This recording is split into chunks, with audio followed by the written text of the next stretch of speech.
Recently heard a rumor that was so disturbing that I actually had to go and do research just to find out if this was true. Turns out it's true. And I may be putting a mark on my head by talking about this, but I'm going to talk about it. I was having a conversation with a friend the other day, and she said that her best friend is in lockup at Perry Correctional Institution in South Carolina.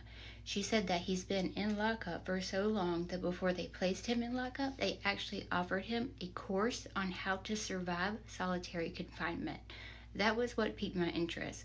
A course on how to survive solitary confinement? Like, how is that even possible? Because the max amount of time that any inmate can be in solitary confinement is 14 days. So why would you need a course to survive 14 days? This man has been in lockup since 2020. And it's not just any lockup. He is in this cell 24 hours a day. He does not get any rec. He gets to leave his cell for about an hour, about once a month. And when he leaves, he's in full shackles, handcuffs, belly chain. This man does not have a bed. There's one window, but it's covered in steel plates. He's in one cell by himself all day, every day, on repeat.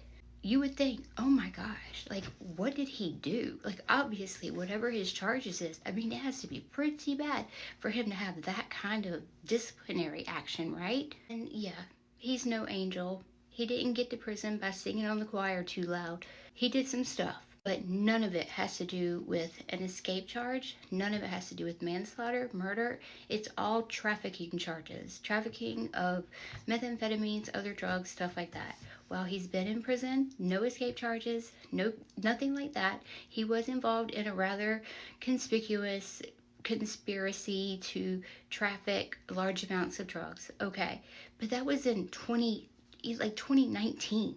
Nobody else is being punished as hard. Like, nobody else is still in lockup over that.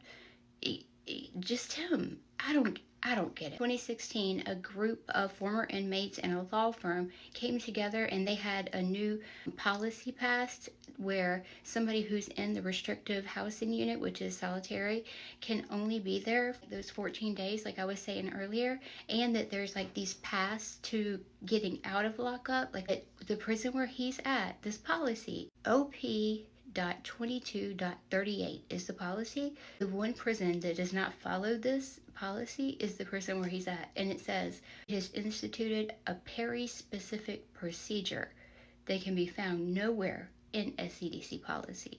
They're just making shit up. They're just making shit up. He's been disciplinary free since September of 2020. It is January of 2024 and he's still in lockup. And it's so unfair because I don't know this person. I don't even know him, but I've been emailing him back and forth a little bit. I just can't with this, y'all.